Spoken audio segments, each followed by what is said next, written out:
They used my house while I was in hospice care to host parties.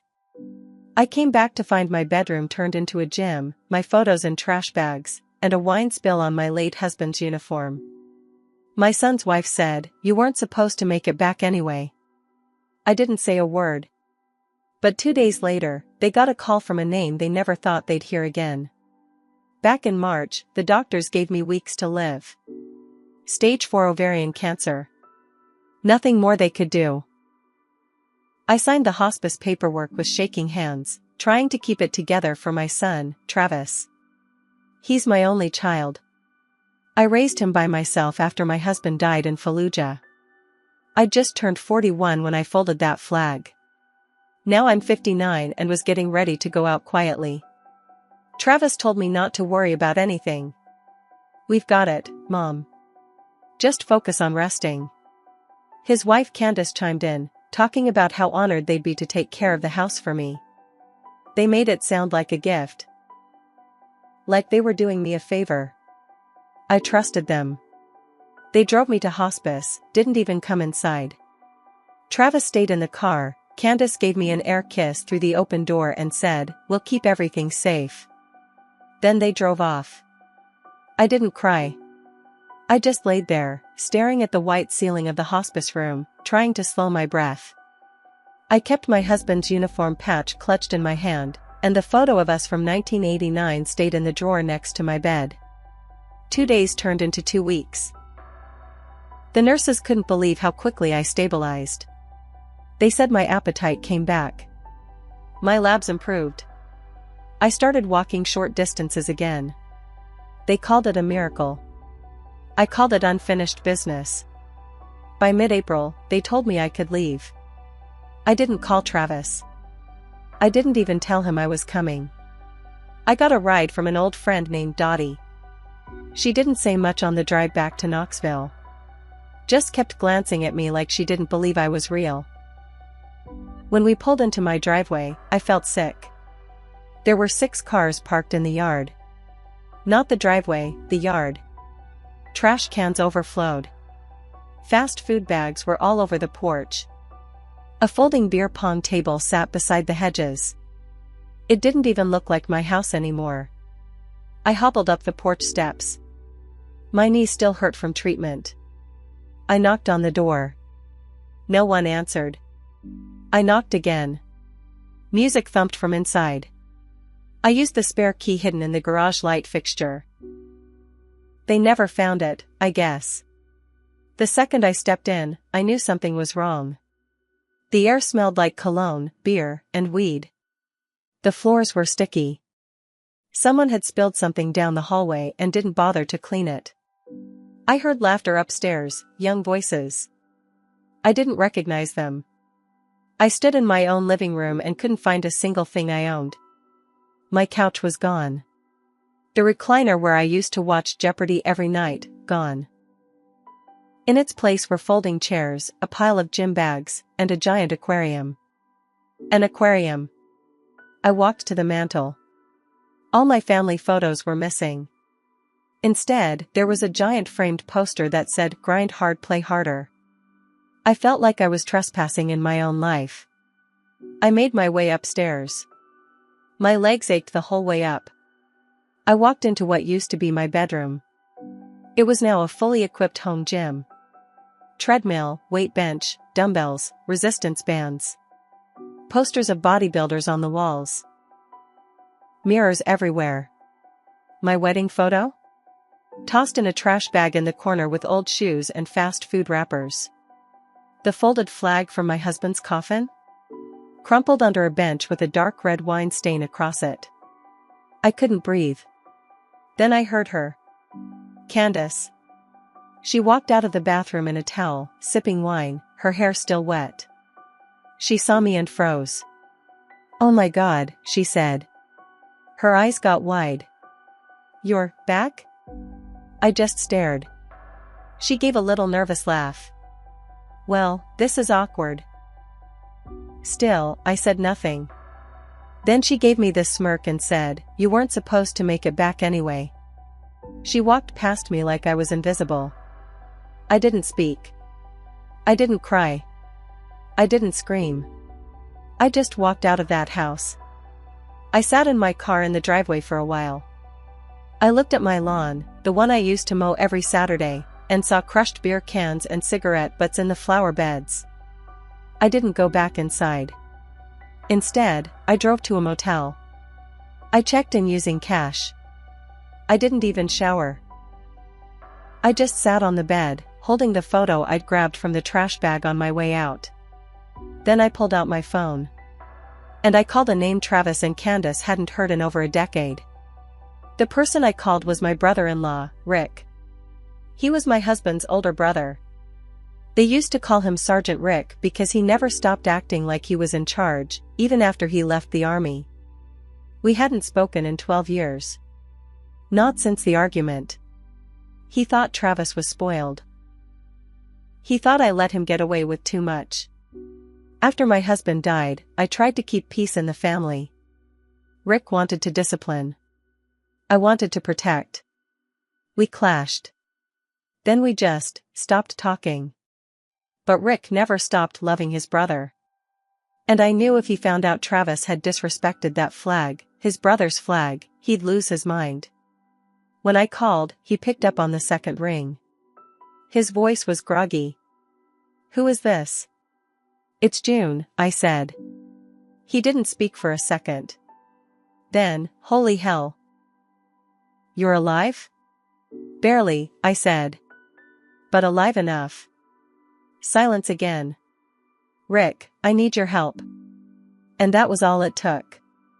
Rick drove from Memphis the next morning. He showed up to the motel in his pickup truck, same as always, with 2 duffel bags and a face that hadn't changed much since I saw him last. He looked me up and down. "Damn, June," he muttered. "You look better than the last photo I saw of you." "You mean the one from my hospice bed?" I asked. He winced. "Yeah." We sat for a while. I told him everything. About the parties, the gym, the trash bags. The wine on the uniform. Rick sat still for most of it. But when I told him what Candace said, "You weren't supposed to make it back anyway," his jaw clenched so tight I thought his teeth might crack. "Let me handle this," he said. "No. I want them to feel it." He nodded. "Then we do it the smart way." First, I went to the county clerk's office and pulled up the deed. Good news, it was still in my name. They hadn't tried to forge a transfer. Then I pulled my credit report. That's when I found something interesting. 4 new credit cards opened in my name over the last 2 months. Thousands of dollars in charges, gym equipment, bar supplies, clothing, electronics. I printed everything out. Then Rick helped me install a camera in the tree facing the driveway. He had one of those wildlife cams with motion sensors. It'd catch who came and went. For the next 2 days, we watched. Car after car showed up. Teenagers, 20-somethings, strangers. I saw someone vomiting in my garden. My house, my home, had become a party spot. On the 3rd day, Rick said, "We need backup." I didn't know what he meant at first. Then I found out he called Gary. Gary was an old army buddy of my husband's. Retired now. Runs a private security firm out of Nashville. He drove down the next day with 2 men and a van full of gear. Real equipment. Body cams. Surveillance drones. They set up overnight, discreet as hell. What they caught the next morning made my stomach turn. Candace was selling alcohol out of my garage. Cash only. Travis was charging rent to people sleeping in the guest room. I watched video of a kid giving Travis a wad of bills and asking if he could stay till Monday. And worse? They were hosting a full-on summer opener party that weekend. Flyers. Social media. Hundreds of RSVPs. In my house. That's when Rick looked at me and said, "You ready?" I said yes. But I didn't call the cops. Not yet. Instead, I called a woman named Mary Cleaver. She's a lawyer who helped me with my will before hospice. She's also a monster when she wants to be. I told her what happened. I sent her the footage. The credit card fraud. The deed. The party plans. She drove in that same night. We spent 5 hours drafting the cease and desist, the trespass notice, the emergency eviction order, and the fraud report. Then we waited. Saturday came. The party started around 7 p.m. Cars lined the street. Loud music shook the windows. At 8:15 p.m., Travis walked outside to pee off the porch. That's when the first drone dropped down with a camera right in his face. He stumbled, yelling. Candace ran out screaming, "What the hell is that?" Then the private security guys moved in. Rick and I were parked across the street in an unmarked van, watching on the tablet. Gary and his crew calmly handed Travis the envelope. Inside: notice of eviction, credit card fraud charges, court summons, and photographic evidence of every party, every illegal charge, and every person they let live there. Then Gary leaned close and said, "Ma'am, if you don't vacate by morning, you'll be removed." Candace's face turned white. She looked straight into the drone camera and said, "You don't understand, this is my house." That's when Rick got out of the van. Walked right across the lawn. He said only one thing to her. "That flag you stained? That was my brother's. Your time's up." She tried to speak, but nothing came out. After Rick delivered the papers, everything seemed to stop. The music cut. People froze mid-drink. A few kids stumbled out the back door and into the dark, trying not to be seen. Others stood there awkward, waiting for someone to say what to do next. Travis tried to play it cool. He stepped up like he had some authority. "You don't scare me," he told Rick. Rick didn't even blink. "I'm not here to scare you. I'm here to show you what consequences look like." Candace stood behind Travis, arms crossed, face red with rage. "You're throwing away your family over stuff?" she hissed. "This is just about junk. Old memories. You should have stayed dead." Rick moved so fast, Travis flinched. "I'm gonna pretend I didn't hear that," Rick said, low. "But if I ever hear you speak to her like that again, we're not going to be talking papers." Candace didn't reply. By midnight, most of the guests were gone. The ones who stayed were either too drunk or too stupid to realize what was coming. One girl passed out in the downstairs bathtub. Another kid was live-streaming the drama on Instagram, laughing the whole time. That part turned out to be a gift. Because in the background of his video, clear as day, was Travis opening a drawer in my desk and pulling out a credit card. My card. That stream gave us the timestamp we needed to nail him for real theft. Next morning, Candace was gone. Rick said he saw her leave around 3 a.m. with a suitcase. She never even looked back.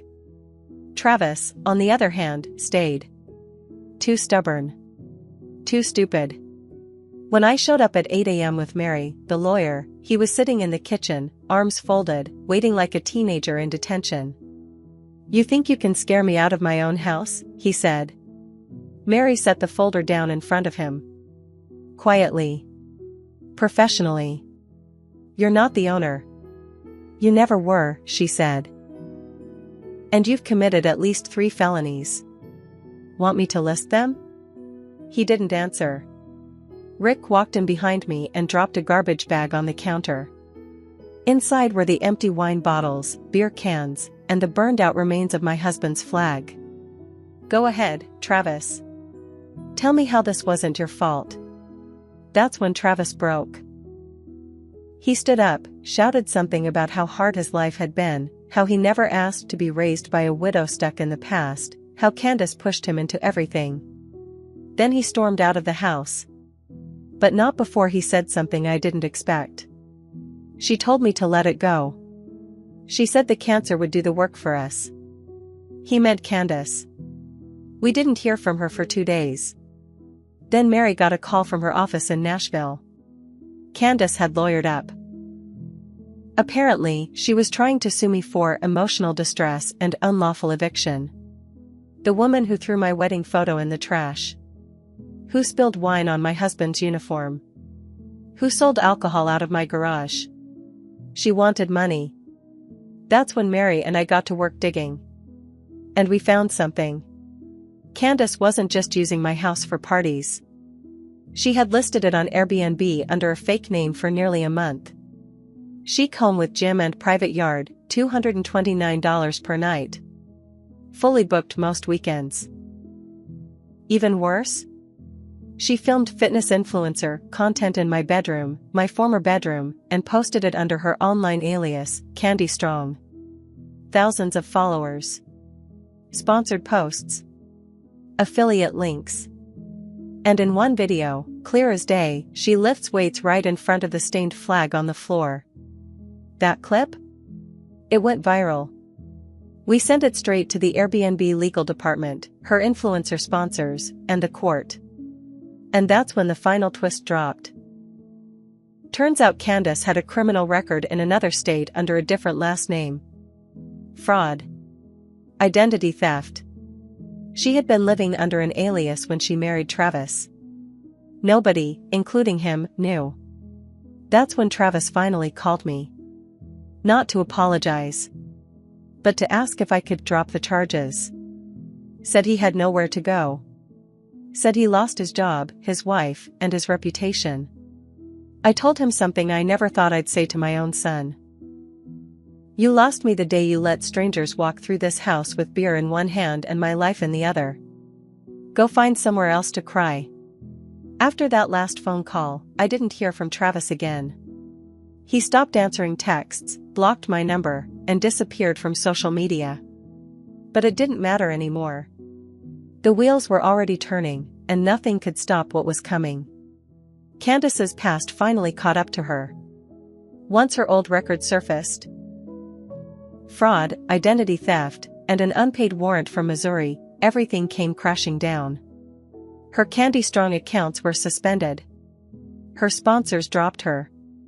Airbnb blacklisted her. The influencer world chewed her up and spit her out.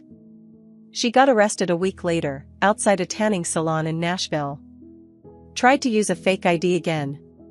Didn't work. She's sitting in jail right now, facing charges in 2 states. Fraud. Identity theft. Intent to defraud. All of it. Her bail got denied once the judge saw the list of aliases she used in the past. Travis? He tried to lay low. He crashed with a friend in Murfreesboro for a while.